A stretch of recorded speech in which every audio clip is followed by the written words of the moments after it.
Ski Mom Self-Care Series is brought to you by VRBO. Check out VRBO.com for trusted, family-friendly getaways and plan a stay everyone will love. Welcome to the kickoff event for the Ski Mom Self-Care Series. We are thrilled to be bringing you this series with our sponsor, VRBO. VRBO is the place to plan your luxurious vacation experiences, and we are excited to be sharing some of our favorite VRBO properties with you all this season on social media and here with our series.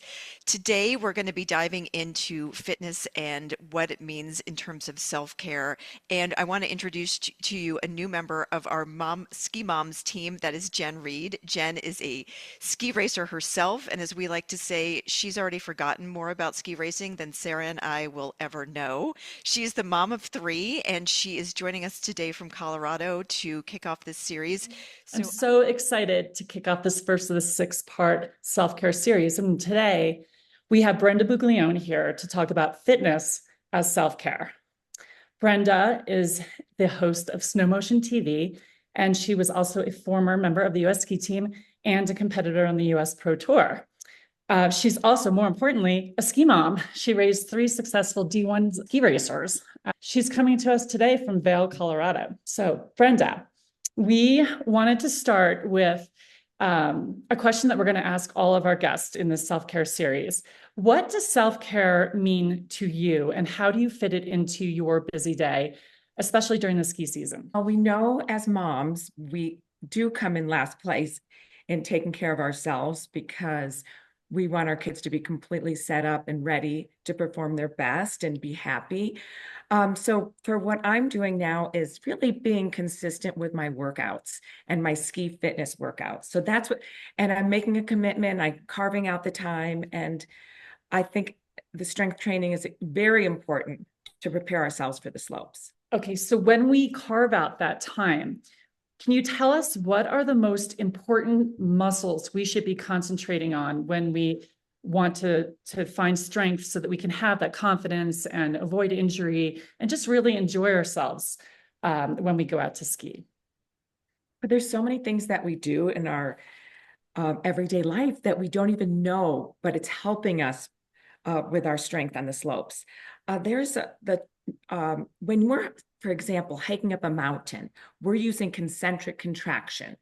And when we're hiking down, actually, that's even better for our ski legs because our muscles are working in an eccentric contraction. So imagine yourself lowering your body into a turn. So you're bending your legs. That motion is the same as when you're holding your body weight walking down a mountain. So hiking is really great to do. When you think of skiing, you think of legs. So a squat would be my number 1 exercise to do to help strengthen your legs. I could demonstrate. It's just using your body weight because we're probably in a hotel room. So in the morning, just warming up, coming down and up, contracting our quads, extending up. Eccentric contraction, exploding up like you explode out of a turn. Eccentric, concentric. So that would be the first one. And you can add weights if you have them. The glutes are very important to keep strong because they help align your knee. And skiing is tiring and you want to be able to make it through the whole day. So if you're just going out there, typically you just use your quads. So we want to engage our glutes, which we'll talk about more about some exercises to warm up for the slopes in a little bit. But so the glutes is another one, and the hamstrings. Travel with a band. But you don't have to.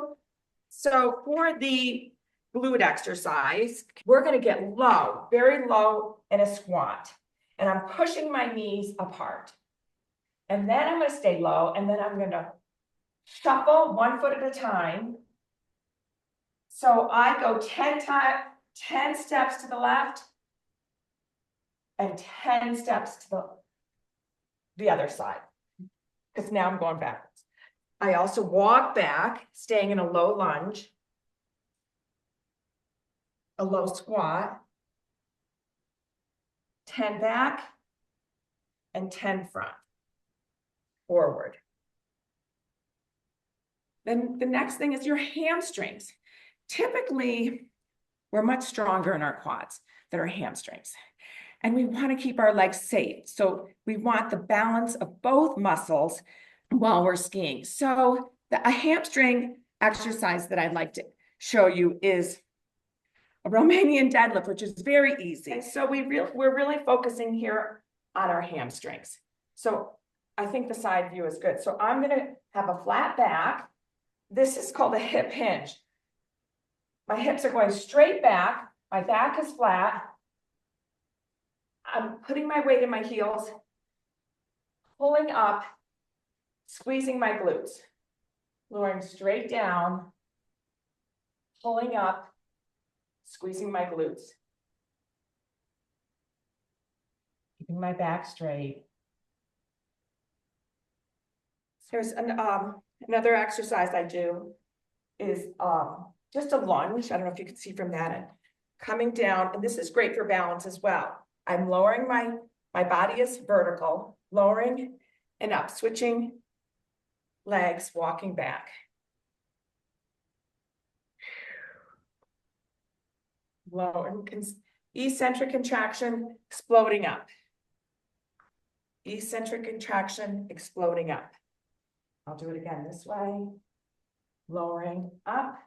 Another exercise I do want to add is your core. I mean, if you're, any sit-up that you could do would be helpful. But say you're skiing the bumps, when you get kicked back in the bumps, or you're hitting crud and deep powder, we have a tendency to sit back because we think that's going to help our tips go over the powder. But really, we need the strong core to pull us back over the center of our skis.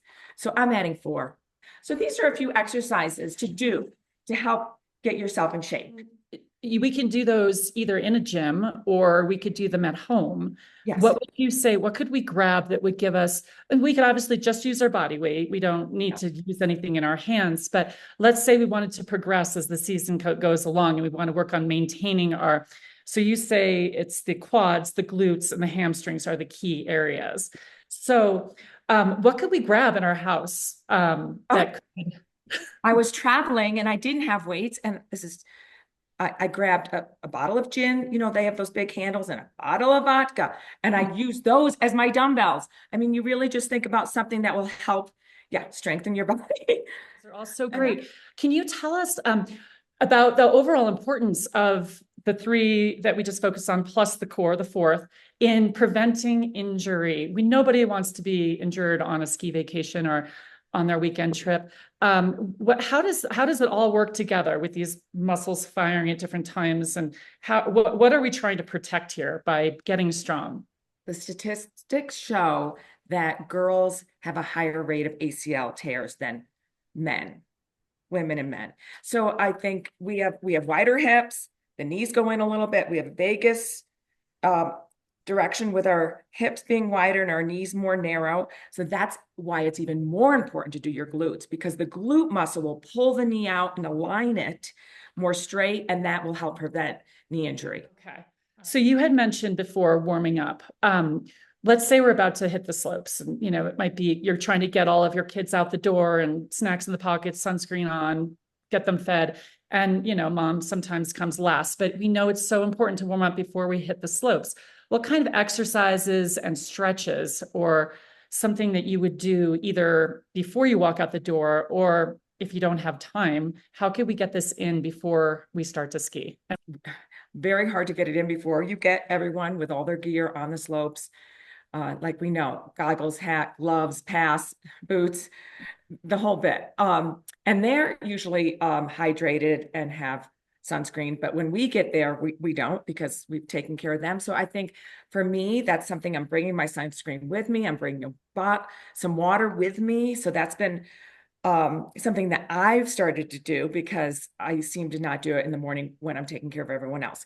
But I think it's very important to get the muscles warmed up before you start skiing down. It would be great to spin on a bike, or great to take a little jog in the morning to get your muscles warmed up and your heart pumping.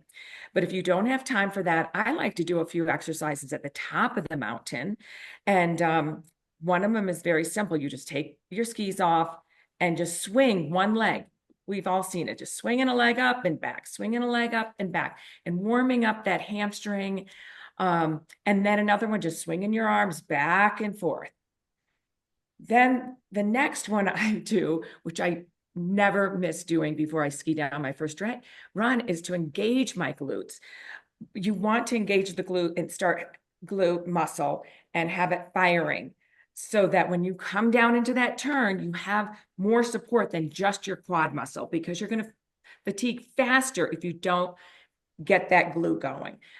With my ski boots, one foot's in, and I just extend my leg back and squeeze, extend my leg back and squeeze, and you'll feel your glute contract. So I do that on both sides before I hit the slopes, and it's going to help you have a better first run, and it's going to help you have more endurance throughout the day. Okay, so we get out there, we ski a full day, last chair. What should we be doing for recovery after the day is done? A powder week, we don't want to miss it. We want to be as strong the first day, second day, third day, but you do get fatigued. So something that could help you is the recovery process. All the ski racers, they come back after skiing and spin on a bike, because that will help take the lactic acid out of the muscle. And so then it won't be as fatigued the next day. But if don't have time for that, even a walk, or a jog, a hot tub is really nice and it feels good. They recommend just staying in a hot tub for 10 minutes. And then after the hot tub, you can do some light stretches. That would be helpful. A lot of people love to après, so beer is popular, but I would say really be conscious of your hydration. That with the electrolytes, and that's going to help you recover so that you're strong the next day. I've always heard, like, as soon as you land, let's say you're going west, as soon as you land in Denver, Salt Lake, just start pounding that water, right? Yes. And then follow it up after the day. And drink during the day too, then, right? And that would help if you're susceptible to altitude sickness, to really start hydrating and with the electrolytes. Like, my favorite is the Element, which has a lot of sodium, but it's really helpful to keeping hydrated. Oh, these tips are so great, Brenda. Thank you so much. I know I've been seeing a couple of questions coming in. Let's turn it over for some questions from our ski moms out there. I'm sure, Brenda, you'll be able to answer all of these. We have a question from Kristen, and she wants to know, any suggestions for the amount of time or number of reps to warm up, or how often should we try to do this each week to prepare for the season? I do 3 sets of 12, and I think that's, I think strength training should be done, if you can make it a priority, 3 times a week. And I've been doing it year round now, but definitely by September would be great to start doing your weights.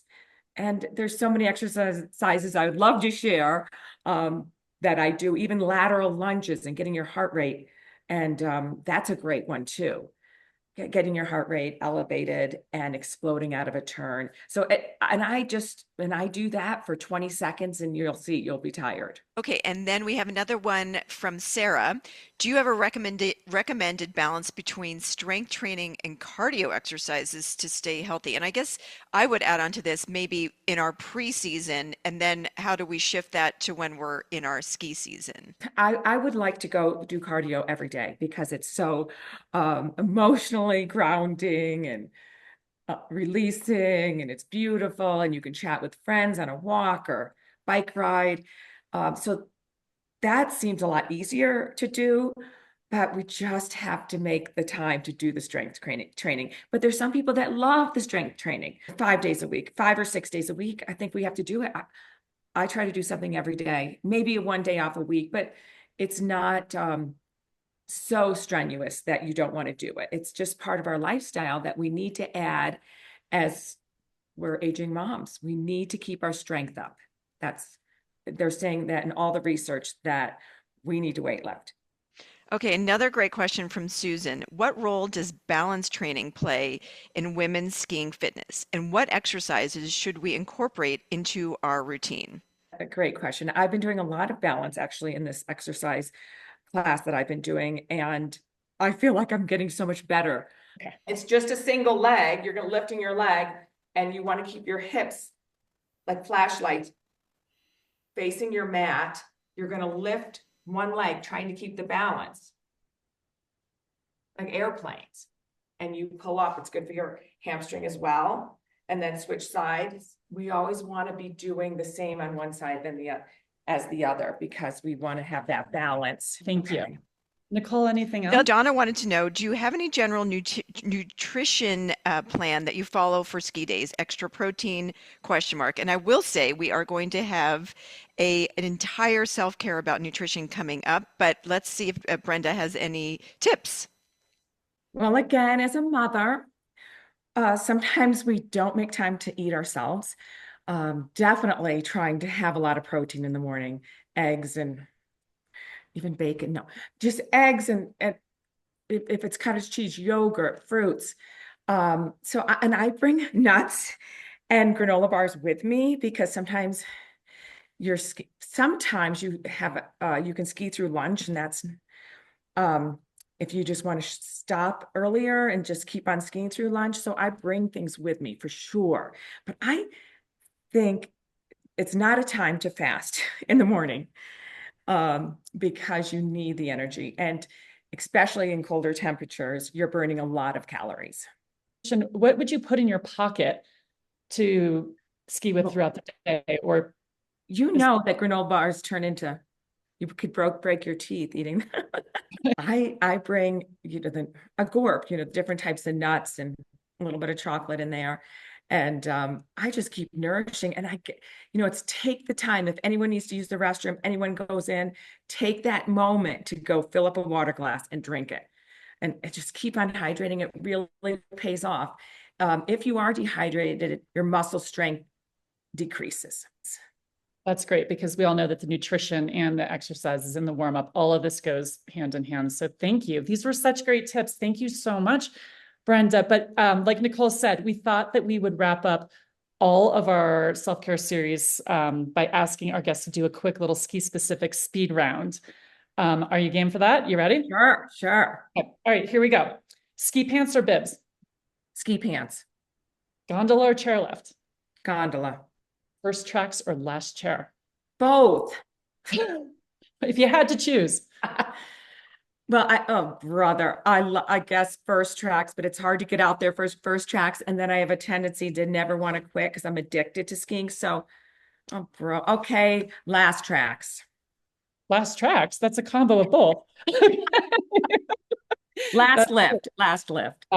Okay, yeah. If anyone knows Brenda, they know she's out there for first tracks and takes the last chair. Okay, final one. Groomers, bumps, or powder? Powder. Of course, being from Vail, that wasn't a hard one, right? Okay. All right, well, Brenda, where can our listeners and all of our ski moms find you for more ski tips, more nutrition tips? And by the way, Brenda, on her Snow Motion, she has these wonderful chairlift interviews with all the famous ski racers and skiers that many of us grew up with or who are current and relevant now. It's really a fascinating show. Brenda, where can we find you? I have an Instagram that's Brenda Buglione 1. What a tough last name. Buglione,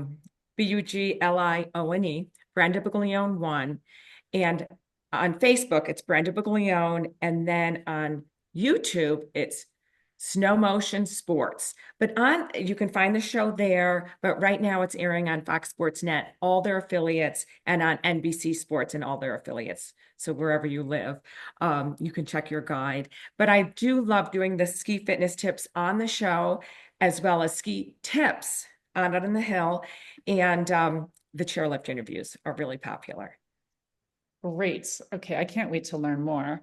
Well, Brenda, thank you so much. This has been so informative, and I hope it's been informative to all of our listeners and all the ski moms out there. We look forward to seeing you on our next self-care series, where we're going to dive into organization and time management during the busy ski season. So we can't wait to see you there. Thank you so much for joining us, and have a great day. Thank you, everyone. It's great to be on. Go Ski Moms.